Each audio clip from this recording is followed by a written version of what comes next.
My name is Gil Robertson, president of the African American Film Critics Association.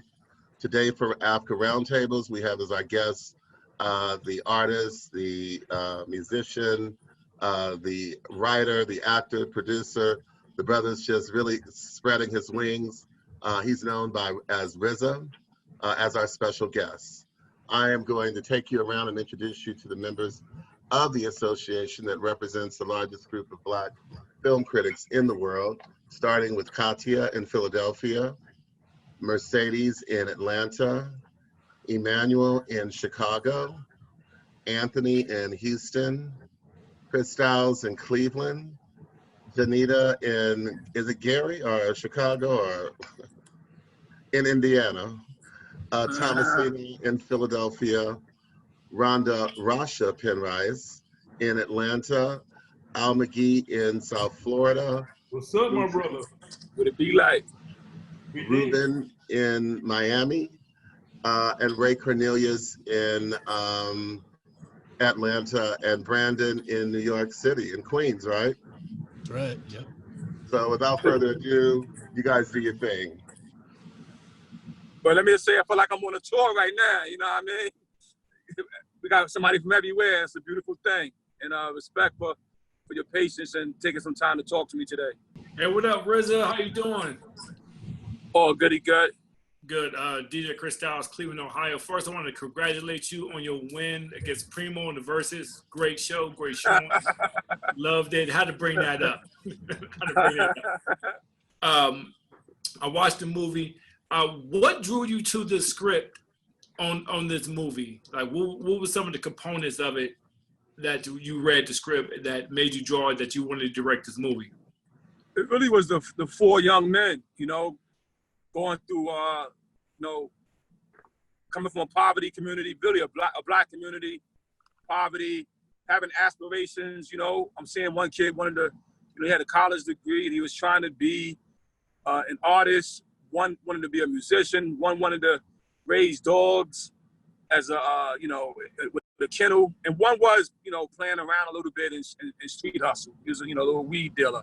But those four men really reflected what I see in my community. And I saw a story about aspirations turning into desperations, you know what I mean? And for me, it was like, you know, the Hurricane Katrina setting was all good and everything, but I felt like part of that story I lived, and I know many people in my community still live that, you know what I mean? Wu-Tang may have gotten out, but there's hundreds of homies and that's still stuck in that, stuck there based on circumstances, you know what I mean? Right, great. Little bit of clarity that I would like to know. And in the flick, I was watching it, and was it a dream sequence when he got shot, or was it at the end when he showed he doing his mural and everything? I want to know, like, what was your thinking behind that part? I don't know if he was still alive or he was dead, or that for our interpretation. But that's a spoiler alert, but but look, I'm gonna answer you right now and say it's for interpretation, but the idea, if you recall, she told him that a pen could take him further than a gun. And he said, no, not in the Ninth Ward, that's not possible. You know what I mean? But what if he would have took that advice? You know what I mean? Maybe he did take that advice. You see what I'm saying? So I left that, you know, as a filmmaker. To me, some of my best films that I love as a fan of film are the ones that leave me walking out with a question. And so I took the liberty to take my passion and things I like about movies and put it in my movie. You know what I mean? I respect it. Thank you. I appreciate you, brother. Respect. Hi, RZA. I'm Mercedes out of Atlanta. I represent Black Women Film Network, and I'm She Critiques on all platforms. You're pretty much known for having timeless art, specifically timeless music. So I wanted to know, what did you think about this film would be timeless for you? What's the stamp and the takeaway? Well, hopefully as a movie, it's timeless, but hopefully the subject matter won't be timeless. You know, seeing, you know, young men trying to, you know, making that wrong turn hopefully, you know, there'll be a generation that there's no wrong turns, and hopefully there'll be a situation that when disaster strikes and government, who we pay, you know, we pay our taxes to prepare for disasters. You know what I mean? Hopefully in the future, it won't be another Puerto Rico, it won't be another Hurricane Katrina, it won't be another COVID. You know what I mean? Where that's only affecting my community, or even the whole American as a whole. But artistically, yeah, I think, you know, this film should stand the test of time. We got great characters, a great cast, and I think you noticed the trying to get home theme. You know what I mean? You know, as a kid, the funny thing as a kid, you know, Wizard of Oz is always like a holiday favorite, right? It'll come on and the family gather around the TV and we'll watch Dorothy try to get home. And those boys are trying to get home as well. And T.I., who does a great job in this film, when he, you know, we was changing the dialogue and he called each one of them by the Wizard of Oz characters, that was his idea as an actor. You know what I mean? And I was like, wow, you really, you know, he read the script and he felt the same thing that I was feeling, like this is a try to get home story. And he was like, you're Dorothy, you're the Scarecrow. And it was kind of magical, you know, when he kind of brought those lines out of himself and added it to the story of the film, which was basically the undertone of the film. So I think that part would be timeless. The part of someone trying to get home against the odds, that's always a good story and a good adventure. Ever since the Odyssey with Ulysses, you know what I mean? Absolutely. Thank you so much. Thank you. What's up, RZA? This is E-Man from E-Man's Movie Reviews out here in Chicago. Quick question for you. So oftentimes as a filmmaker, you're usually trying to tell a story and there's like a whole lot more behind that. Can you talk about why, because I understand you had this script for a minute and you were kind of sitting on it for a little bit. Can you talk about like why now it was so important to have this story be told? And also, can you also mention like, what do you think change would look like if people could walk away with, you know, the powerful messages that this movie is trying to promote? I mean, you know, it takes a while to make movies as far as time. Like I got the script almost 7 years ago. And they sent it to multiple directors. You know, I wasn't the only one who was on the list of trying to direct it. The writer loved my take on it. I also wanted to add that the whole thematic of trying to get home and love. You know, at first, to be honest with you, it was a really tragic event in the film, in the original script, that was really disturbing to me, because I was like, we see that repeated over and over and over. Why it got to always be that way when it comes to us and our characters. And therefore, I left that question at the end of the film so that we can walk out with a different feeling. You know what I mean? Yeah. But the change is yours. Like, I guess Homegirl said it. Look, what are we fighting for? We fighting for equality, yo.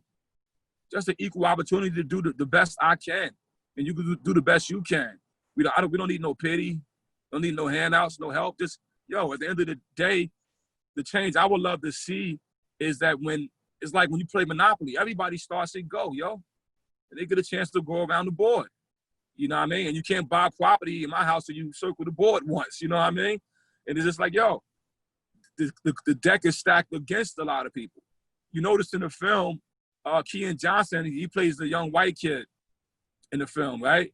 Because in my neighborhood in the projects, there was always one white homie, you know what I mean? And maybe one white girl that, you know, they lived in the building and they family going through the same thing, you know what I mean? And he, you know, we in the crime, he's in the crime. We in the music, he's in the music. So the poverty story is you know, crosses the color line, especially in our country, you know what I mean? I actually lived in a trailer home for like 1 year down in Como, North Carolina. And it was just like, you know what I mean? You get a chance to see that, wow, poverty don't got no color. Injustice don't got no color, even though it's more burden on us. You know what I mean? We're the easy target for it. One of my friends said this to me, and I'm gonna get too political, but he said one thing that happens in our country is that after you know, after the lowest total, the people on the lowest total pole, you know, the blacks, right? Even if we're on the lowest scale with our white brothers, the white brothers at least could say, at least I'm not a nigga, right? He at least could say that, right? But when poverty hits you, you can't say nothing, because at the end of the day, you become sometimes even lower than that, right? And so then what I tried to show in the film, though, was that, you know, these men all had a certain type of dignity. You know what I mean? You know, whether Junior trying to, you know, teach his dog some tricks and he's going to breed his dogs, or whether Blink is like, you know, he's going to, you know, go work at the newspaper, and you know, Andre just blowing his trumpet. A lot of musicians in New Orleans, they do the front line, and that's how they eat. I try to show that these are not no gangsters. These are dudes, man. That's just in a situation, and they're trying to come up out of it. And hopefully, you know, this situation in our country, which is economic at its root, right? Racism is one thing, but economics could level the playing field, right? So hopefully, you know, when time comes, economic equality will be something that is shared with our people. And I'm gonna say this last thing, and I'll pass the mic. If you take a look at this, yo, I just did this equation. Me and my wife were talking about this. If you take our population, let's just say it's 40 million blacks in the country, right? And let's say 50% are working with you know, $40,000 a year salary. Let's just say that. If you take the 30 to 40% of that salary that goes to taxes, along with every time you buy a soda or you buy a t-shirt, taxes is on it, right? If you take all that and add it up, yo, you know how much money that's going to come? That's going to be enough money that no matter what, not one person should have a poverty situation. And if you take that and you add that to the hundreds of years of free labor, when it was 100% of wages, we as a country have so much growth that we should be at the point now that's like, you know what? At least our 320 million people are going to be okay. Because when you take the 320 million people of America and you divide it with the close to 8 billion people in the world, we're small. So let's protect that small group, because we are unique we're unique of who we are. Anyway, I'll pass the mic. Hey, I appreciate it so much. And I really hope Marvel gets in touch with you about Rom the Space Knight. It needs to happen. Thank you. That'd be crazy. Hey, RZA, Katia here out of Philly. I wanted to talk to you a little bit about Blink, who represents so many young men that are trying to do right, but the system won't let them. Like crime was kind of like the last thing he wanted to do. Talk a little bit why it was important for you to show his journey, to show that, because a lot of people think that people just sell drugs or whatever and want to commit crime because that's their kick, but in reality, they exhausted all the other possibilities. Yeah, for me, you know, Blink's story was my story at the end of the day. You know, I had to take a turn into crime myself as a teenager. And it's really, for most of us, because it's a lack of opportunity. We don't got 10 flavors to choose from. We got one flavor sometimes, you know? In my generation, it was, you know, try to get a job, which was minuscule opportunity, or hustle. You know what I mean? And for me, his character represents so many young men who, if given the opportunity, they would not only they would succeed and propel in the jobs they're given. As you see, look, the funniest thing we all could say as American, look at somebody like Barack Obama as a president, right? And look at Mr. Trump as a president. Both presidents, both got their, but you see the poise and the way that Mr. Obama was able to hold that office, right? It's almost like it was like the best presidency you've seen since we've been living, right? And so when you start thinking about the power of what a young black man brings to the world, right? And you see it in culture, you see it in music, you see it in film, you see all these things. If you would just give the opportunity to the best player, pass the ball to the best player, we're going to score. Blink have the qualifications to be working at that job. You know what I mean? He even quoted the boss, like, I'm doing I read your transcripts and I'm saying what you say. But now you won't give me the opportunity? What's the problem here? You know what I mean? And then we go fill out FEMA. It's like, okay, here we are. You know, we're family. We was making good money. She's was making 30 grand a year. She's working. His wife was working. You ain't helping us. We're not coming for a handout. We've been devastated by this. So I wanted to show that in reality, because I have a lot of friends who are nerd by nature, like they could have been computer scientists, doctors, comic book writers, and a lot of them ended up in Rikers Island, Elmira, you know what I mean, Sing Sing, sitting there because lack of opportunity. And sometimes only takes 2 minutes of a negative thing to change your life. And that's what happened to those guys. They you know, you take that poison apple, it's hard to recover from it. Thank you. Yeah, let me know if I'm going long on my answers, guys. Sometimes I could do that, so pardon me. How you doing, RZA? My name's Thomasena, also out of Philly. In addition to the young leads, you had a lot of heavyweight vets in the cast. I was interested to know, was there a difference in the way you directed each group or the approach you took with them? Well, thanks. Great question. I think the pleasure of having the veterans was that they was able to actually inspire the young actors. It was some scenes where the young actors, you know, it's like, you know, great rappers against new rappers or something, you know what I mean? And they learned a lot. So the vets, you know, they came with their A game. They masters of the craft, and the young men too. We got a great young cast. These kids are gonna go far. But the most greatest thing I got was watching, you know, the inspiration that the young cast will get after doing the scene with the veterans. Thank you. Thank you. What's up, RZA? Ant, the Movie Brutha here out of Houston, Texas.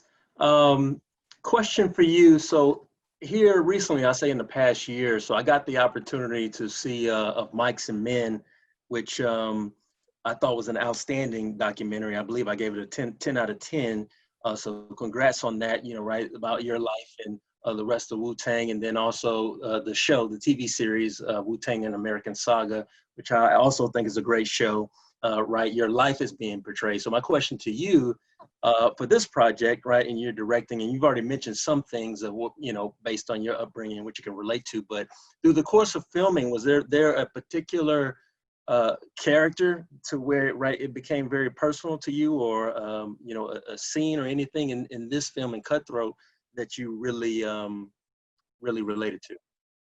Yeah, well, you know, like I said, when I read the screenplay, each character has something that actually relates to me or to somebody I know. I try to strive when I'm doing work. I try to strive that the work touches home with me. If I don't feel it first, then I can't make it up, right? I can't make believe it. So each one of them, you know, just had a resonance. You know, you look at Andre, and you know he's coming home trying to play, you know, playing music and hoping he's gonna be the next Miles Davis. You know what I mean? Yeah, you know, as me trying to be a musician, I felt that. The whole love story. Right? I let you in on a little director's privilege, but I took the love story really from me and my wife. You know what I mean? You know, the song that I had them play was our wedding song, and I just wanted, like, I was able to find a great love in my life. You know what I mean? And I wanted the film to have that between Blink and DeMaio. I wanted the audience to feel the Black love that they had, you know what I mean? And I hopefully did. Hopefully it resonated, you know what I mean? And you know, like I said, characters, you know, I don't know if every director does this, but I know that I got to see something about myself or someone I know in these characters or in the story, or I don't think I'll be able to translate the story well. Thank you. I appreciate it. Hi, I'm Jonita from the Black Cape and Blurred Galaxy magazine. I first want to shout out to, you know, having the Black nerd experience in this movie. I didn't expect it, and it really resonated with me. But I wanted to ask you about the dialogue. I wanted to know how much of a change kind of took place between that original screenplay you saw until the what we got on screen, because it was so lyrical and there's so much history kind of folded into the dialogue, you know. I wanted to know how much did you have to develop it to get it to what we had on screen? I mean, it took a long time of evolution of the screenplay. Like I said, the screenplay was good. You know, Paul did a great job, and that's what got me enticed to want to work on the project. But then as I'm reading it, and I'm also looking at the experience myself and understanding the experience, and also once we got to New Orleans, you know, you're dealing with prep. I think we had about 9 weeks to prep for the movie, and you know, we was talking to the people, and so the people also had their version of things. You know, when Ethan Hawke came on to join the cast, he actually wanted to be sure that he said something that reflected the people, whether he agreed or not, whether we agreed. You know, he mentioned the whole conspiracy thing that you hear talked about. You know what I mean? And we wanted it to be lyrical. The writer, you know, I kept flying them back in like, yo, I'm changing these lines here. We're going to change this. And then you give the actors a chance to express what they feel, you know, something about them. You know, the craziest thing is, you know, Shamik Moore, he actually never held a gun before. You know what I mean? He's an actor. He's not a thug. He's a professional. And, you know, so I had to show him I had to teach him how to load it. Oh, it's how you load a gun, yo. I had to go back to my Shaolin, Staten Island, Brooklyn, and like, yo, this is how you gotta hold it, and whatever, right? And then he was thinking like, yo, like, why, like, how does my character do what he's gonna do?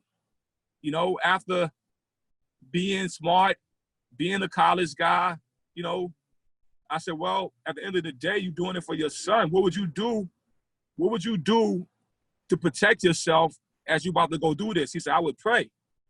And so the Lord's Prayer wasn't in the original draft. And I said, well, look, let's do the Lord's Prayer. And that'll be your way of letting us know that this is beyond like an egotistical thug thing. This is like, yo, you just one and done. You're gonna do this for your family. You know what I mean? So yeah, so it evolved. Thank you so much. Hi, RZA. I'm Ruben from Miami. I work for Cocalecas.net. It's a simple question. You have worked with two of my favorite directors, Jim Jarmusch and Quentin Tarantino. What you can say that you have learned from them and that we can see in this film? Oh man, you know, you saw the Quentin whole gag. And, yep. You saw the gag, and you saw Spike Lee gag in there too. When you seen the wedding ring go up, that's Spike Lee. That's Spike Lee's dolly shot. I'm a film studier. You know what I mean? For Jim Jarmusch, I think the thing he does is he'll shoot a scene and it'd be less activity and it makes you think while you're watching the movie. You know what I mean? I held back on that. I did a scene like that, but the editor wouldn't let it stand. Cause you know, Jim will leave the camera right there, you know what I mean? But yeah, I learned a lot from Jim, from Quentin, of course, Spike Lee's films. And during the process of this film, I also went back and checked out what F. Gary Gray did with Set It Off. You know, I checked out what with really, you know, I had to go back and look at some of the classic masters like Alfred Hitchcock, which I thought, you know, his suspense techniques in any situation, whether it's a spy movie, a comedy with Cary Grant, he just has a way of holding the suspense. And so if you look at the Isaiah Washington scene, that's my Hitchcock. That's me, Hitchcock. My wife always pronounces this man wrong. Hitchcock. That's my Hitchcock scene. Thank you. Thank you. Hey, RZA, Ray Cornelius out of Atlanta for my Upfront radio show. I wanted to know the actors I felt were perfectly cast. I mean, you've got Wesley Snipes, you've got T.I., you've got Terrence Howard. Were those the actors that you originally kind of had in mind as this was coming together? And did you have anything to do with the casting of the characters? With casting, it comes with the producers, the casting agent, and of course the director has the final word. Terrence was attached early. Me and him had talked about this film like years ago.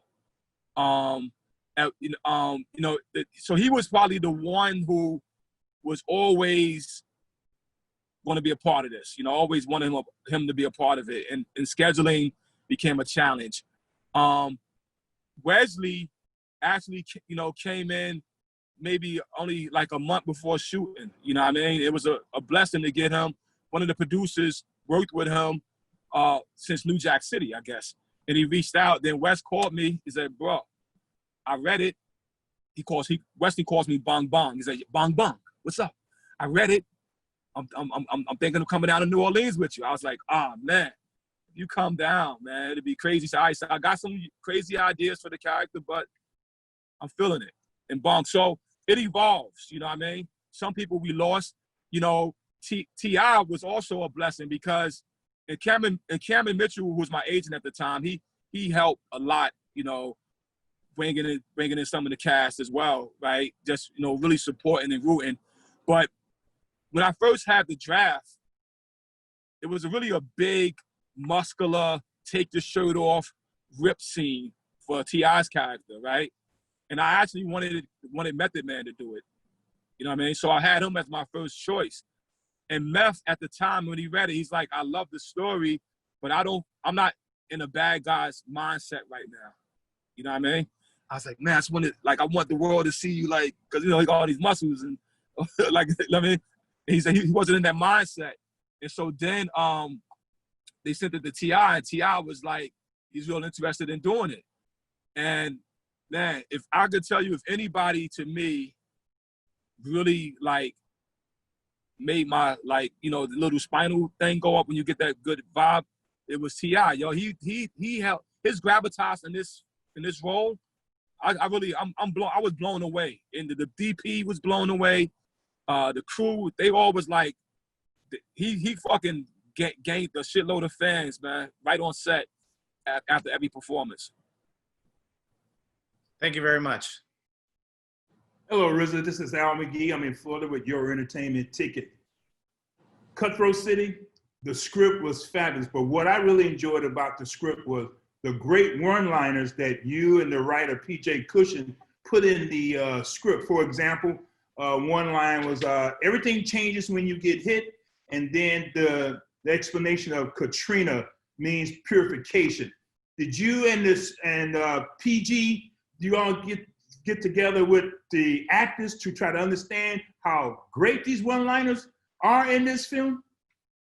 Wow, like I said, Paul, a really smart dude.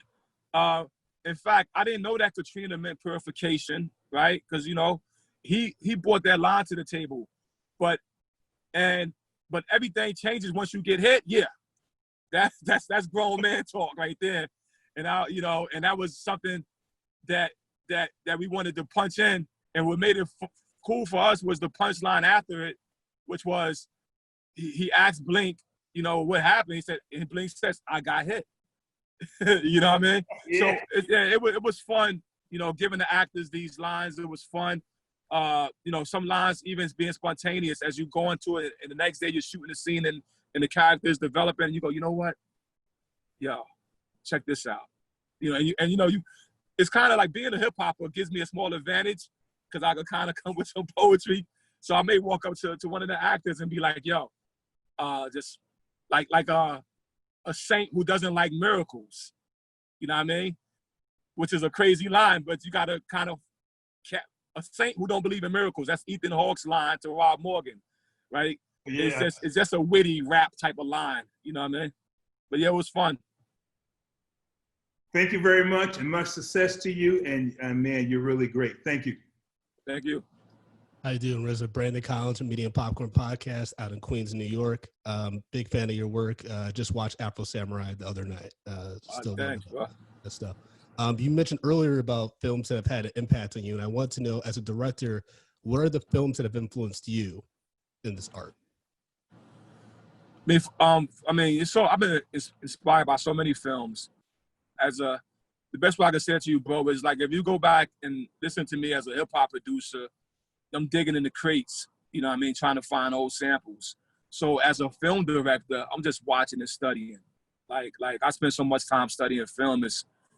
It's almost, I mean, it's a habit.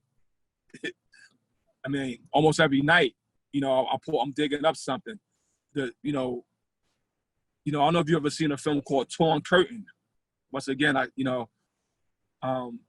it's a Hitchcock film, and just watching, you know, the scenes of how he just takes something that's abstract. A guy shows up to a farm and he's a spy. He talks to this lady. They're talking, and then they're discovered. And here, this lady who's just a pretty dainty lady, she's gonna have to help this guy, who's basically like a scientist, school teacher type of body, kill somebody. And they killing it for our country. And the way he shoots the scene. So I'm constantly, whether I'm into John Huston, John Ford, you know, I have a son, a 14-year-old son who's in a film class now as well. And the beautiful thing is his teacher is prescribing film assignments, right? So one day he has to watch Groundhog Day, right? Which is, okay, you got to watch. But then he had to watch Once Upon a Time in the West, right? I don't know if have you seen that one? Yes, I have. Right, so now my son sees it and he's wondering how the hell did the director get the fly to cooperate, right? Or whatever. All these films, you know, to me are my crates now, you know what I mean? And whether I'm into the 50s, the 60s, of course the 70s, I just watched Wanda the other night, which is in the Criterion collection. Once again, it's my theory, bro, and I'll just end on this. Every film to me has something to offer, right? Whether it's the music, even Attack of the Killer Tomatoes, right? It offers me the idea of, yo, who the hell gave them the budget to make this movie, right? So it's always something in every movie to me that I could hear or see that inspires me, and so it's endless what I study. Thank you. Hey, it's Rhonda. How did working with Wu prepare you for directing? You're dealing with 9 of the craziest personalities you're ever gonna meet. You know what I mean? And at one point, Wu-Tang was a bunch of gold artists and platinum artists, right? So you could imagine that, you know, that ego, that confident dominancy in their personalities, and yet I had to navigate bringing all us back together to complete the projects we had to work on. To me, that was the best training I could have got. So as a producer, maybe I'm working with 9 to 15 people to make an album. And on a film, it could be from 100 to 400 people that's underneath your, underneath your leadership. And the Wu-Tang prepared me for it. And I didn't even know it until I was in China with when I had Russell Crowe, Lucy Liu, Dave Bautista, Kung Lee, Daniel Wu, right? And all these actors and everybody wanting what they wanted. And I was able to go to every trailer and just deal with the problem. And I sat down and I said, I actually wrote a letter to my brothers and sisters and to the Wu, thanking them for the education I got, because I wouldn't have known how to navigate so many personalities if I wasn't being prepared as a music producer. So a lot. Well, cool. Thank you. Thank you. Well, RZA, thank you so much for your time, your words, this movie. On behalf of the world's largest group of African-American Black film critics, we want to thank you, and we want to let you know that we're here for you. We will continue to follow you, support you, and uplift you in the work that you do. Thank you very much. I apologize for the tardiness and doing this inside the car, but I'm glad I got a chance to talk to you guys. It actually, this is enlightening for me too, just to know that you guys exist out there doing what you do. So I appreciate it. Well, thank you, and be safe and have a good weekend, and continue to do what you're doing. Thank you. Peace, everybody. Thank you.